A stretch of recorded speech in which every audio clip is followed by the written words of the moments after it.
Hello students, welcome to the biology online class. We have already started chapter 8, that is how do organisms reproduce. In our previous class we have learned about the two main types of reproduction, that is asexual reproduction and sexual reproduction. The cells involved in sexual reproduction are known as gametes. Male animal produces the male gamete, which is also known as sperm, and female animal produces the female gamete, which is also known as ovum or egg. So up to that part we have already learned in our previous class. Our today's topic is fertilization. For sexual reproduction to occur, a male gamete must combine or fuse with a female gamete. The fusion of a male gamete with a female gamete to form a zygote during sexual reproduction is known as fertilization. The process of fertilization produces a new cell called zygote. The zygote is actually a fertilized egg or fertilized ovum. In human beings, the process of fertilization is the meeting of a sperm cell from the father with an egg cell from the mother to form a fertilized egg cell, which is known as zygote. Please note that though many sperms try to enter the egg, only one sperm is successful in entering the egg.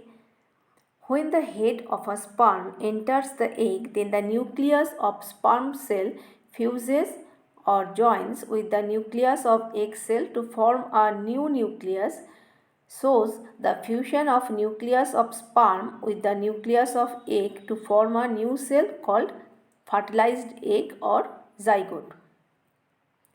All the multicellular animals, including humans, start their life from a single cell called zygote through sexual reproduction.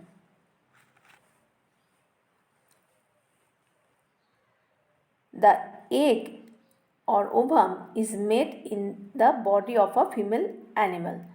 So the fertilization of an egg by a sperm can take place either inside the body of the female animal or outside the body of the female animal.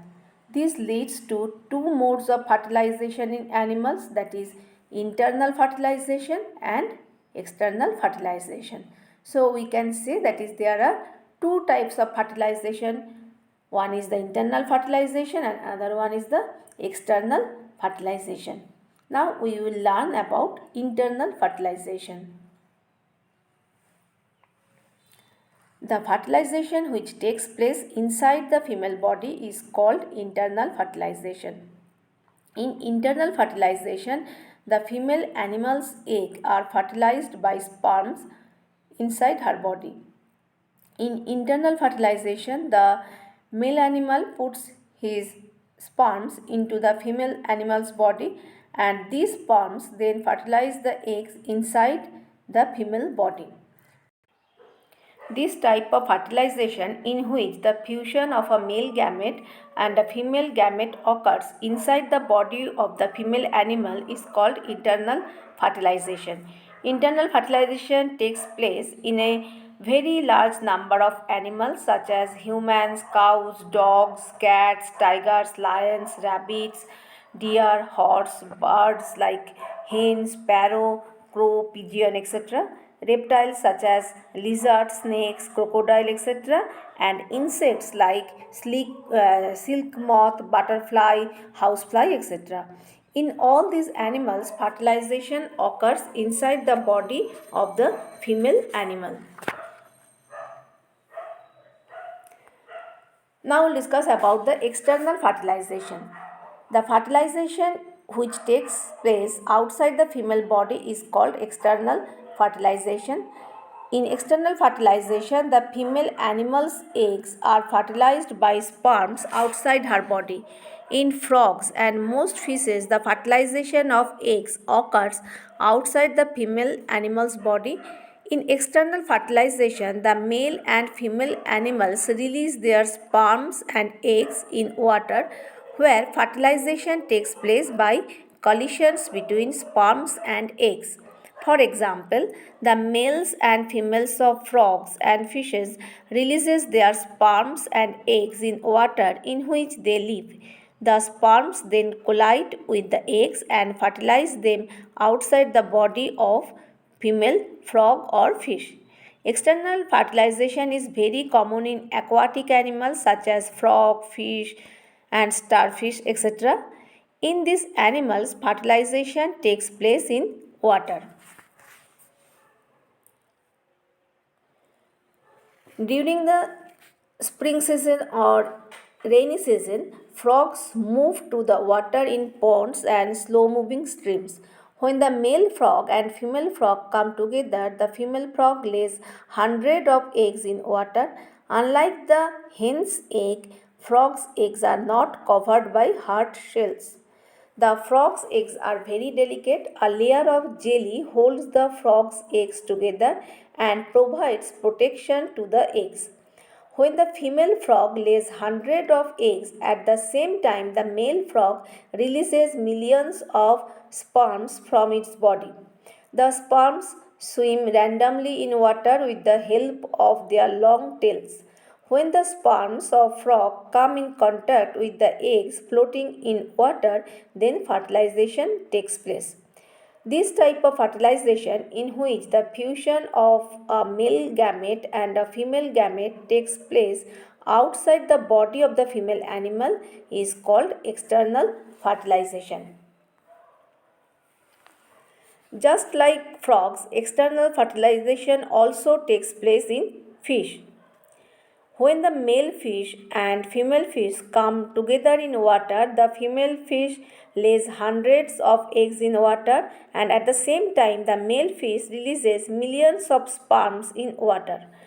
When the sperms come in contact with eggs, the eggs get fertilized. In this way, a female fish eggs are fertilized by sperms outside its body. This is also an example of external fertilization.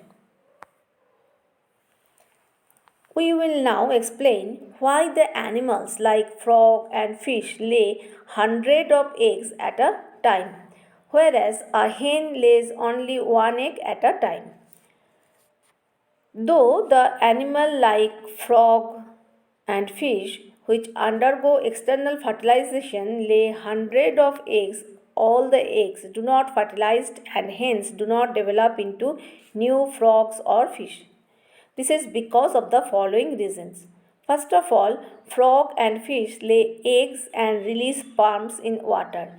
Many of these eggs and sperms are carried away by the movement of water, wind, rainfall, and hence all the eggs do not get fertilized. Secondly, many of the eggs of frogs and fish are eaten up by other animals which live in water. And another point is that many of the larvae or young ones of frog and fish which are hatched from the fertilized eggs are eaten up by other animals in water and fail to develop into adult one.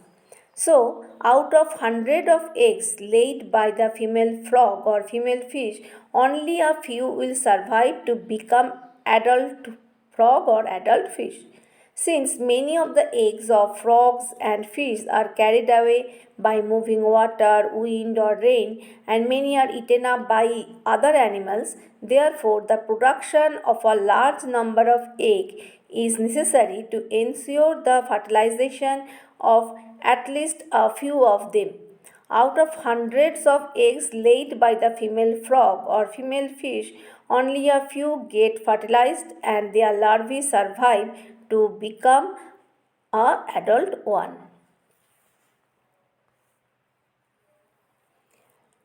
We know that the new cell which is formed by fertilization is called zygote, and this zygote then grows and develops into a full organisms or baby animal. The method in which a zygote grows and develops into a full organism also varies in different animals. For example, in human beings, the zygote grows and develops into a baby inside the mother's body, and then the mother gives birth to the baby. Just like humans, the animals like cats, dogs also give birth to their young ones, but the process is entirely different in those animals or birds which lay eggs. For example, a hen sits on its fertilized eggs for a considerable time to give them warmth.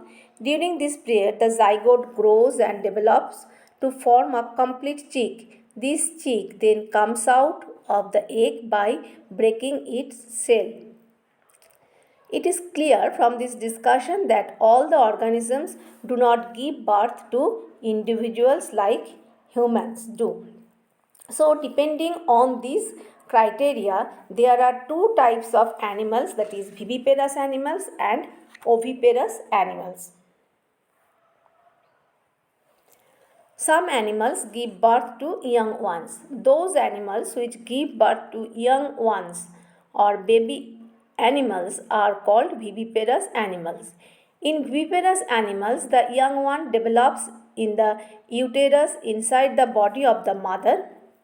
When the young one is fully developed, then the mother gives birth, due to which the alive young one or baby animal comes out from the body of the mother. The viviparous animals do not lay eggs outside their body. In the viviparous animals, the mother gives birth to a fully developed baby animal. For example, in human beings, the mother gives birth to a baby. So, humans are viviparous animals. Some other examples of viviparous animals are cow, dog, cat, lion, tiger, horse, rabbit, rat, elephant, camel, etc. In fact, all the mammals are viviparous animals. Some animals lay eggs which later on develop into young ones. Those animals which lay eggs from which young ones or baby animals are hatched later on are called oviparous animals. In oviparous animals, the mother lays eggs outside its body. The young one of the animal develops inside the egg.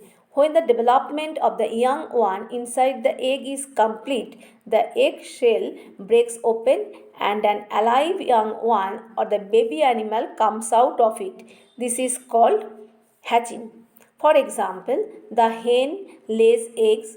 The young one of hen or chick develops inside the egg. When the development of the chick inside the hen's egg is complete, the egg shell breaks open and an alive chick comes out of it. Since a hen lays eggs from which its young ones are hatched, therefore the hen is an oviparous animal. Some other examples of oviparous animals are sparrow, crow, butterfly, housefly, frog, fish, lizard, snake, ostrich, crocodile, etc. In fact, all the insects, birds, and reptiles are oviparous animals. They are the egg-laying animals. It is easy to collect the eggs of a oviparous animal because they lay the eggs outside their bodies. So, if we can collect the eggs of an animal easily, then it will be an oviparous animal. We can, however, not collect the eggs from viviparous animals like human beings, cow, cat, dog, etc. because they do not lay eggs outside their body. Their eggs are extremely small or microscopic in size, which remain inside their bodies. So, children, today this much. Hope you have understood the topic.